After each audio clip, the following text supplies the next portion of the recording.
Hai, Assalamualaikum semua. Welcome back to my channel. So, saya Ira Zohari. Okay,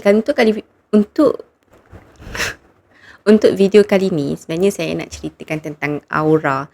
Okay, so saya nak start dengan cerita dulu. Macam kita suka cerita kan, sebab cerita ni kita macam rasa lebih seronok, fun and lebih ada connection.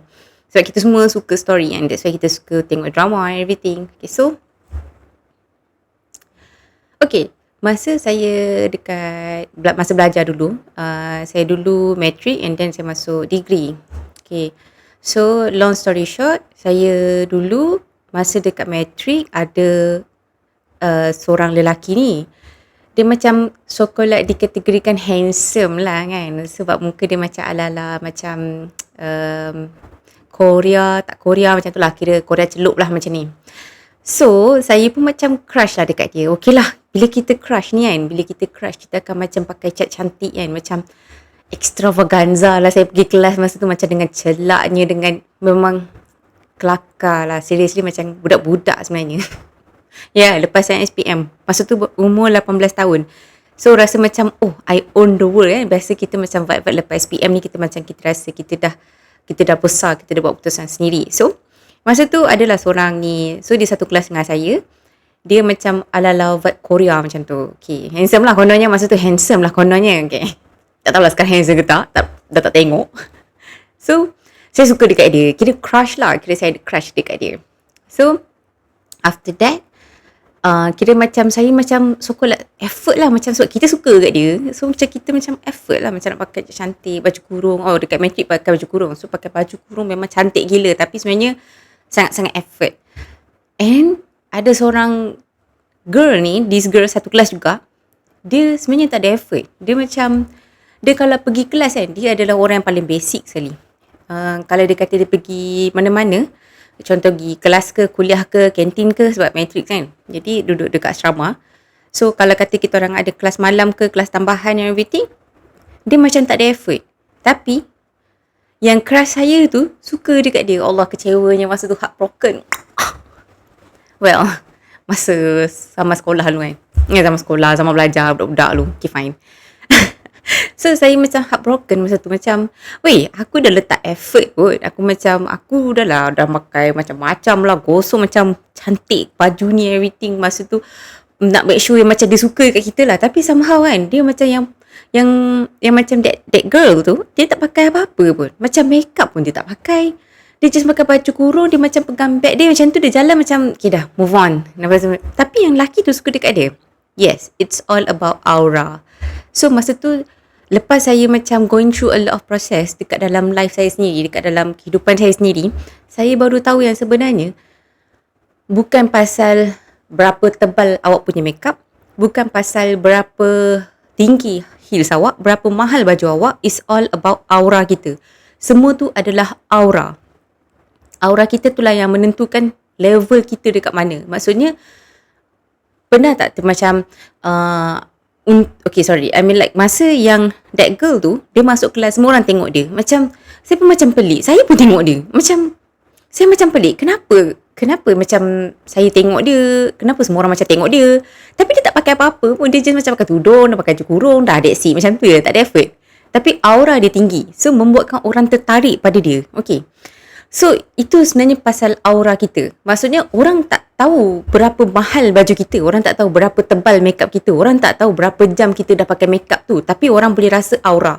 Contohnya kalau macam awak pergi dekat kafe, tapi awak macam rasa macam lost something, orang boleh rasa.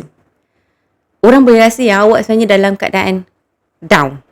And somehow ada orang masuk, tak kisahlah dia pakai biasa ke, dia pakai Vogue ke, maksudnya adalah bila dia masuk, kita sini macam tengok dia macam tu, macam wow, kita akan cakap macam tu. Maksudnya tu adalah aura dia.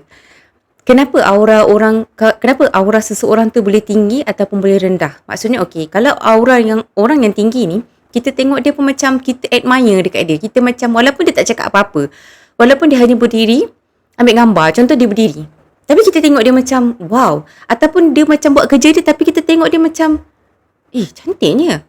Tapi sebenarnya dia tak buat apa-apa. Dia just macam buat kerja dia. Dia macam bukannya nak tarik perhatian ke apa ke tak. Yes, itulah aura yang tinggi.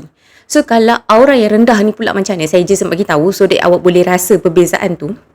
So aura yang rendah ni pula macam mana? Dia macam kalau kita ternampak dia kan, kita macam macam tu. Kita kalau boleh kita tak nak tengok muka dia. Sebab dia menyampaikan kesedihan, dia menyampaikan kemurungan, dia menyampaikan semua benda yang tak baik lah. So kita pun tak nak deal dengan dia. Ada seorang saya ada pergi dekat kafe kan. Lepas tu badan dia, kalau orang kata cantik tu kurus tu cantik. Ada dekat seorang pekerja ni, dia barista lah, saya suka pergi minum kopi kan. So dia badan dia chubby. Tapi saya tengok dia macam ni cantiknya dia, macam wow. Saya tengok dia macam tu. Maksudnya aura dia bagus. Saya betul macam bagus ni. Macam tu. Kita macam tu automatik kan. Okay, so macam mana kita nak naikkan aura kita?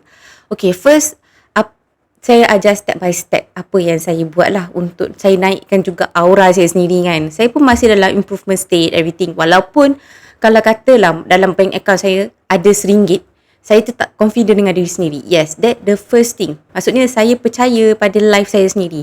Walaupun dalam bank account aku ada RM1 je masa tu.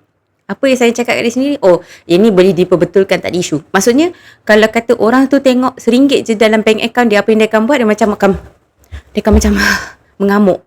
Tapi untuk saya macam saya belajar diri sendiri.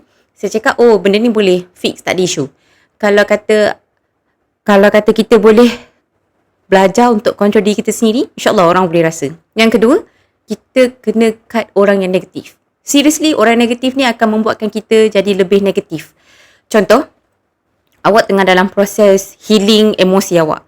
So, bila awak dekat dengan orang yang suka gosip atau orang yang suka mengumpat ni, dia akan cakap macam, contoh yang orang yang mengumpat ni kan, dia kata, bukanlah nak mengumpat kan, tapi macam, kenapa dia macam, itulah benda-benda yang akan tarik awak kepada benda-benda yang vibe negatif ni. Masa tu memang rasa best. Macam best lah mengumpat ni. Macam seronok lah. Macam syaitan pun cucuk lain macam kan. Macam best lah mengumpat ni. Macam rasa macam power. Masa tu je. Kalau awak balik, I can bet you, saya pernah rasa dah past years lah saya tak buat dah macam tu. Saya macam masa tu saya rasa macam apa aku nak buat dengan life aku, macam ya Allah apa aku nak buat macam tengok social media macam ya Allah bestnya hidup dia. Ya, itu apa yang akan berlaku kat diri kita. Yes. So kalau awak nak berubah, kalau awak nak naikkan aura awak kena buang orang-orang negatif ni. So that aura awak akan terus naik. Maksudnya awak rasa macam confident. Berdekatan dengan orang yang ada positive mindset. Maksudnya pemikiran dia adalah sangat-sangat positif. Apa pun jadi dengan aku, insyaAllah aku selamat. Macam tu.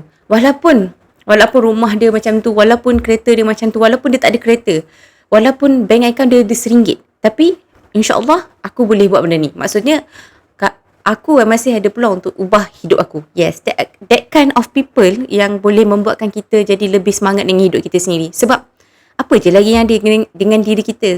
Kalau kata kita, in case anything happen, apa yang ada dekat kita adalah diri kita sendiri. Kita yang boleh ubah diri kita. Maksudnya sebab apa yang saya betul-betul pegang adalah Allah mengikut sangkaan hamba-Nya. Okay, so that's all for today. Kalau kata you all suka dengan video macam ni kan, saya harap dapat membantu awak sedikit sebab niat saya cuma nak membantu, nak kongsikan pengalaman saya, proses saya upgrade life saya. So if you like this kind of channel, you suka video-video macam ni, so don't forget to subscribe. Okay, bye. Assalamualaikum.